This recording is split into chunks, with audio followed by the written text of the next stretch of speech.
So this may be a shock to you guys, but I really like No More Heroes. It's one of those franchises that I put in the list of games that have influenced my life.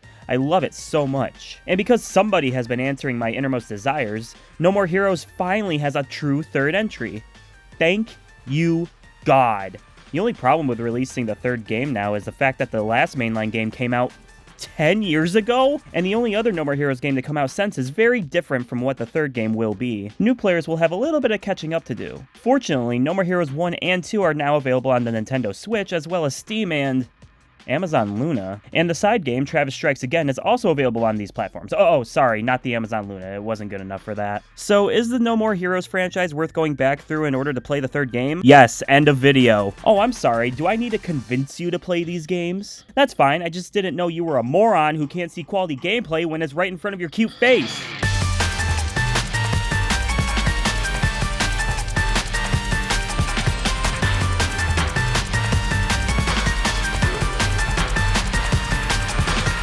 It's game time!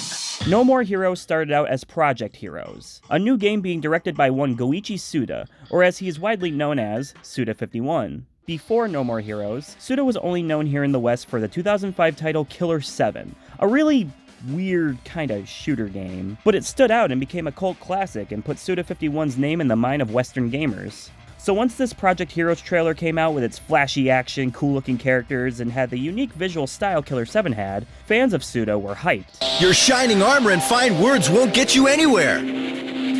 Project Heroes got renamed to No More Heroes after the album by The Stranglers, pretty good listen by the way, and shifted development from the Xbox 360 to the Wii, Nintendo's family-friendly Mario box. I mean, the Wii had almost no mature games, so No More Heroes was definitely a welcome addition to its library. Released in 2007 in Japan, 2008 everywhere else, No More Heroes stars Travis Touchdown, a dopey otaku assassin who, after killing that guy in the Project Heroes trailer for one Sylvia Crystal, is the 11th ranked assassin in the United Assassins Association, otherwise known as the UAA. Sylvia tells Travis that he's basically stuck in these rankings, so why not aim for the top? Travis decides to go for the #1 spot, but only under one condition.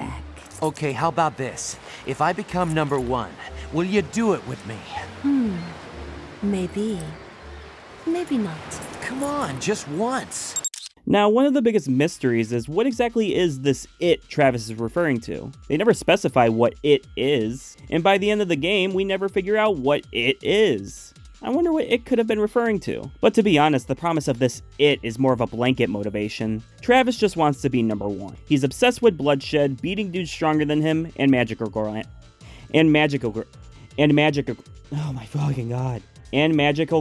anime. The appeal of No More Heroes is climbing up the ranks with all these wildly unique boss battles that you'll be going through as you progress through the game. Each one is clearly the focal point of any given segment in the game, but in order to actually get to them, you need to pay for each fight. What? 150,000 LBs? Your entry fee? My overhead costs?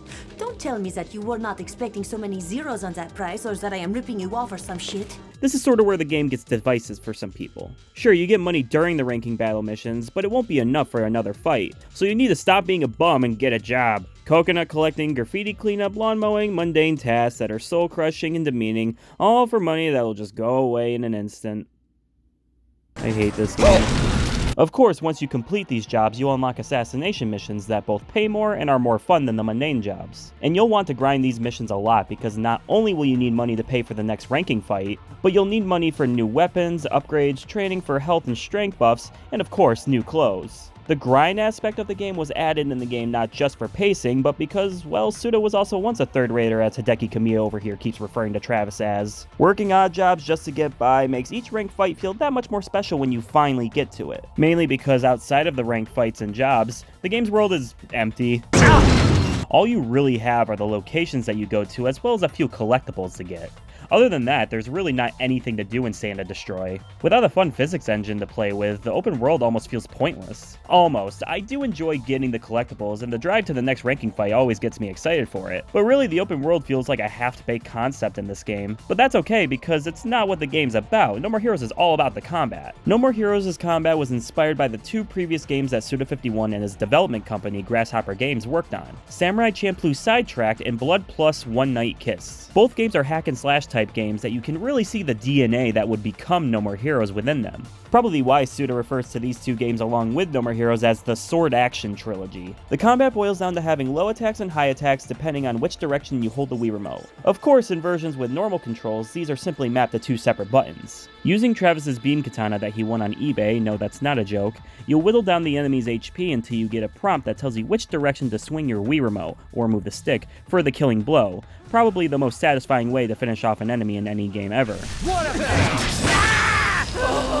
You also have physical attacks that you can use to stun the enemy, which will lead you to being able to suplex said enemy for damage or a kill. Every time you kill an enemy, you get a mini slot machine that, when you get 3 matches, will give you some sort of special ability, from instant kill slashes, projectiles, super fast combos, all of which always show up a little too late. You'll be able to kill like one enemy with it and then you'll have to move on. One thing most fans can't seem to agree on is whether or not waggling the Wii Remote is better or worse than just using buttons. When developing the game, the team realized early on that having to swing the Wii Remote for every attack was too much, so they limited it to a few scenarios: finishers, sword clashes, and recharging the beam katana. I feel like No More Heroes used the Wii Remote motion controls in the perfect way without it feeling like a gimmick, sort of like how Super Mario Galaxy used it. Now, I played the Nintendo Switch version of No More Heroes using my beautiful limited run copy of it, physical media boy!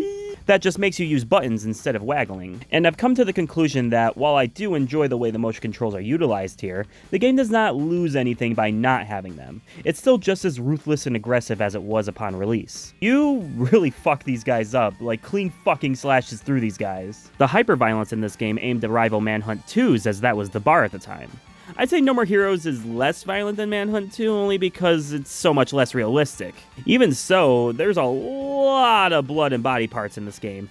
Makes you feel like a man. The violence really does fit No More Heroes' plot, world, characters, and overall aesthetic really well. All these characters are so nonchalant about killing people, even when faced with their own deaths, they're just like, ah shit, well, this sucks. You get some really fun characters here too, most of which are the assassins you go up against. They get very little screen time and barely any backstory, so these characters are all comic book levels of over the top to stay memorable. Same goes for the two main characters, Travis and Sylvia. Sylvia being the flirtatious UAA manager who is so cold, switches moods on a dime, and has absolutely no value for human life. It is really cool how they all die. Travis matches Sylvia in having no value in human life, but the rest of his character is much more complex than that. He wants to be number 1, so he'll do whatever he has to achieve that goal. He seeks no meaning in killing other than just the act of killing for killing's sake, yet early on we see that he has a hard time killing women on a moral level, or how he will honor those who he respects after the battle before they die. Seeing Travis progress throughout the game is really fun, even if he doesn't learn his lesson by the end of it. Funnily enough, Travis was modeled after Johnny Knoxville of Jackass fame. Apparently, Suda would show his team footage of Knoxville in Jackass to show them what Travis is like. Somehow I can see that. Travis was also inspired by wrestler Josh Barnett, which makes sense as Travis is a huge wrestling mark, though Josh Barnett served as the inspiration for the boss Destroyman's design. Oh shit, I thought I was gonna die there. Before I move on to No More Heroes 2, I did want to mention that No More Heroes' soundtrack is awesome. It has a really nice mix of aggressive techno and hard rock, very fitting here.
Also, one more thing. No, Travis's beam katana is not a reference to Star Wars' lightsaber. It's apparently a reference to a Japanese show from the 80s called Space Sheriff Gavan, which features a robot man thing using a laser sword. And the beam katana was also inspired by Spaceballs, apparently. So it was inspired by the parody of the thing everyone thought it was a reference to. I wonder in which aspect.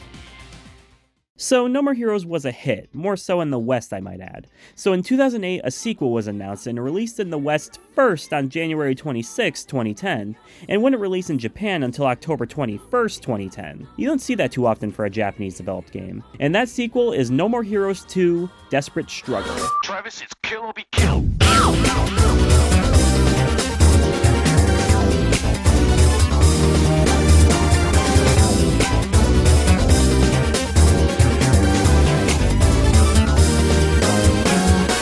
Suda51 was the director of No More Heroes. However, for No More Heroes 2, he takes the role of executive director, which to my understanding is more like an overseer position. The director this time around is Nobutaka Ichiki, who previously worked on the Grasshopper team in various roles. Normally a change in director like this would bug me, but in this case, No More Heroes 2 still feels like Suda's vision, even if it's not as strong as the original game. Shut up! There's a lot here that I do like more than No More Heroes 1 though. Graphically, I think the game improves on the original, though I think the original was a little bit more visually distinct. Cosmetic items are full-on new costumes for Travis instead of just color and texture alts. The jobs are now fun little NES-inspired minigames instead of what they were in the first game, making money grinding so much easier. Though Stink So Good is still like the original one, what's up with that?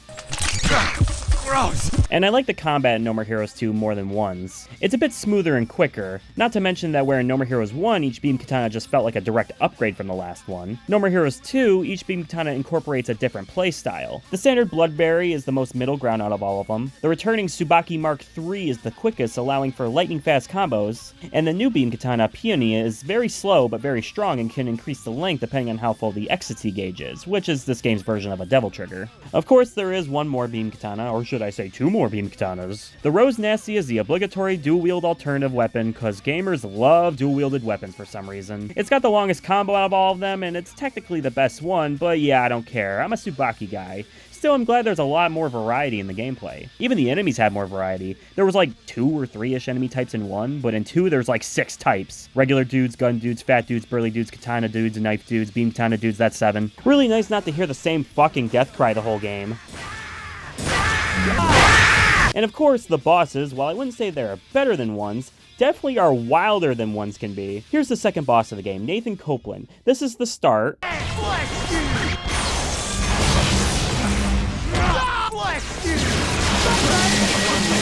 And this is what it's like before the end of it. Hey, give me more.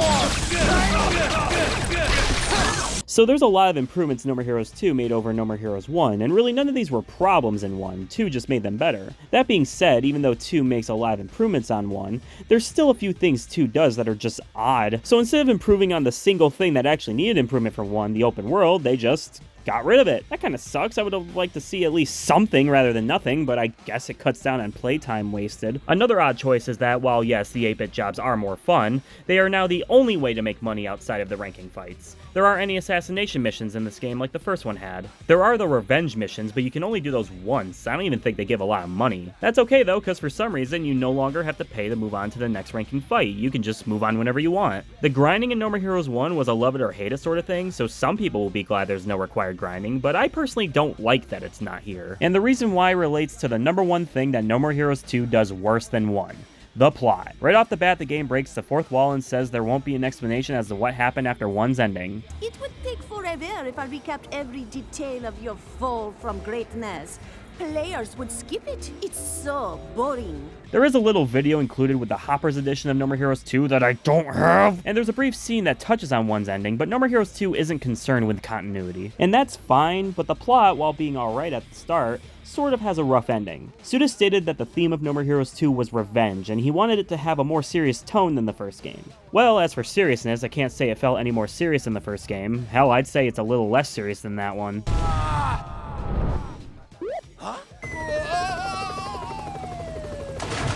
But the game does focus on Travis getting revenge for his friend Bishop from the first game, which requires Travis to climb up 51 ranks this time. Yeah, 51.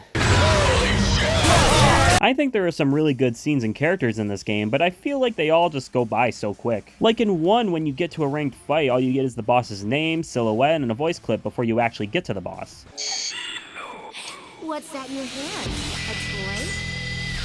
Then you get your time with said boss. In 2, you don't see anything about the boss before you get to them besides a post-game Sylvia talking about the boss. Hell, you don't even learn their name until you kill the boss. Speaking of, you get a cutscene before the fight, sure, but unlike the first game, the boss gets offed really quick after the fight in most cases, even if it is really cool looking. The pacing is just too fast in my opinion, especially the last 4 fights in the game. They just fly by. And while I won't spoil the ending, well fuck, what is there to spoil? Travis kills the guy who sent the dudes to kill Bishop and the game just ends. No secret boss or anything. Hell, the last fight is so underwhelming that it leaves you very unsatisfied afterwards. People say this was done intentionally as a symbolic revenge isn't worth it kind of ending, but the revenge missions are where you kill the dudes that actually axed off Bishop, and those are fun, so message sort of lost there. And look, mini review on revenge, pretty sweet. You ever see that episode of South Park where Garrett Cartman feeds Scott Titterman his own parents? Love shit like that. Oh my god! Really, if it weren't for its pacing and terrible ending, this would be the No More Heroes game we would all be talking about. As it is now, while No More Heroes 1 is the overall better game, 2 is still very much high quality and worth your time. And when I played these games back in 2012, this is all No More Heroes was. Suda stated this was it for Travis' story, and a new entry would have to focus on someone else. Even then, they would want some new hardware to work with. Well, the Wii U came, and Suda had ideas for how a new entry would work, but no new entry came too. Suda and Grasshopper were making other games, so No More Heroes seemed like it would remain a very solid duology. Until 2017. Hey. Oh, that didn't go very well. Hi everyone, I'm Suda51 from Grasshopper. Suda51 on stage announced that a new No More Heroes would come to the Switch. Not specifically No More Heroes 3 though. When we finally got a trailer, oh man, I was so hyped. Finally seeing Travis in a new game, having it be so stylized, and is that Hotline Miami? Bastard! We're trying to butter up the gamers! Your fight is here in the real world! And it's being directed by Suda himself. Look, for all intents and purposes, this was No More Heroes 3 to me. But Suda said this was a stepping stone towards No More Heroes 3. Case in point by its title being Travis Strikes Again, No More Heroes.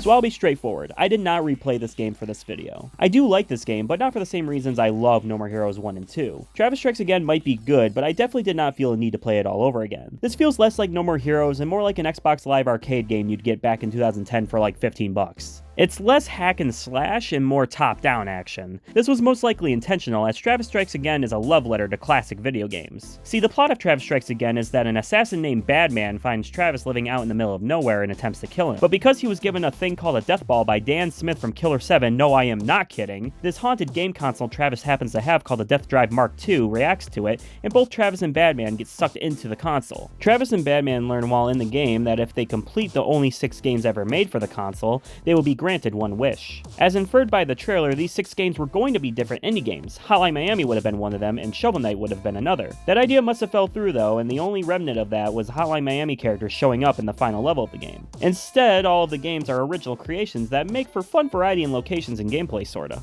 And they're all pretty fun except for coffee and donuts. The base gameplay is top down, and you have a light attack that goes indefinitely, and you have a heavy attack that acts as a combo. The big mechanic here is being able to equip various abilities to use during combat like strong attacks or enemy slowdown fields. You also have a special combo attack always equipped that gets stronger the longer you go without getting hit. Oh, and Travis can jump now, that's cool. All of the enemies are just enemies. There are a good variety of them, but other than the Sheep Man, there's not many memorable ones. Once again, the bosses are the highlight here, but even then, I can't really recall most of them except for the first and fifth ones. The way these games get brought together is within these text interlude segments called Travis Strikes Back. They are fun to read through, but I don't really think I'd go back to these. The only thing really of note is that different characters from other Grasshopper Suda51 games show up, like Mondo from Killer is Dead, Kamui Uehara from the 25th Ward Silver Case. And that's all well and good, but did you think that one of the Death Balls would be a sequel to Shadows of the Damned? Cause you're playing a sequel to Shadows of the Damned, bitch! The best game. Yeah. Travis Strikes Again's biggest flaw is just that it's tedious. The gameplay gets old pretty quickly, and yeah, it's not not so bad when playing in multiplayer, but it still doesn't change things up enough to keep it interesting from a gameplay standpoint. It really is just the games and a want to see the plot through that kept me playing to the end. And you can tell a lot of love went into this game from a fan standpoint. Look at all these shirts. Tons of indie love, and any game that includes a Jet Set Radio shirt is good by default. I'd say play this one if you're a Suda51 fan, cause with the fan service from other Suda51 games and Travis Strikes Again, you'll love it. And once you do beat Travis Strikes Again, it drops you right into a test room with a new perspective. And your beam katana combos just feel a little bit more No More Heroes-y. When you try to attack the default Unreal Engine man, Travis tells you to fuck off and that they were in development. No More Heroes 3 was in development. Having been a No More Heroes fan for as long as I have, and now having what is to be the final addition to the franchise, it makes me really look to why I love the series so much. I think it really comes down to the way these games feel like Suda and Grasshopper took a bunch of stuff that they liked and made it work in a single project. Punk rock, anime, wrestling, mechs, it really feels like the people making these games like not just video games, but stuff people who like video games like. It's pretty inspiring to me, and clearly this series has influenced how I do my own art. It kickstarted my love for high contrasted artwork, punk rock aesthetics, and stuff that might be silly, but it's still fun. Games like this make me feel like my interests are not insignificant, and even a dweeb like me can make something cool based upon those interests. I remember seeing an interview with David Jaffe for Twisted Metal 2 in which he talked about the difference between actually wanting to make games and simply being a game fan. Now, he was referring to actually putting in the work to make a great game instead of regurgitating what has already been done, which I do agree with, but I was like 10 or something when I watched it. I didn't really get what Jaffe was saying, and thought he was saying just being a fan isn't a good enough reason to want to make games. I may have misinterpreted his statement, but it was something that stuck with me for a while, and it made me think that making video games is something I could just never do. But games like No More Heroes turned that around for me and made me feel like that dream to make my own game might not be so far out of reach after all. Just because you're inspired by something doesn't mean you have to hide it like it's a bad thing. You just have to know how to use that inspiration and make it your own. Will I ever get there? Well, until I can learn how to make sick guitar stingers, the No More Heroes ones will have to do. And I really don't mind if people know right off the bat that I'm a No More Heroes fan. These are games that you really don't see too often. It's like a Kojima romp or a Miyazaki joint. Games where you can just feel the director at the helm as you play. They almost become familiar through gameplay decisions. And when it's their game but they aren't the director, it isn't bad, but it just feels off compared to how it would be if they were there. Oh shoot, sorry, I forgot to mention, in No More Heroes 2, you kinda get more clues as to what this it thing was that Travis was referring to in No More Heroes 1. I mean, it happens off screen, but the screen starts shaking a bunch until it's all over, and then afterwards you see they're both oh! Wait guys, I get it! Let's go!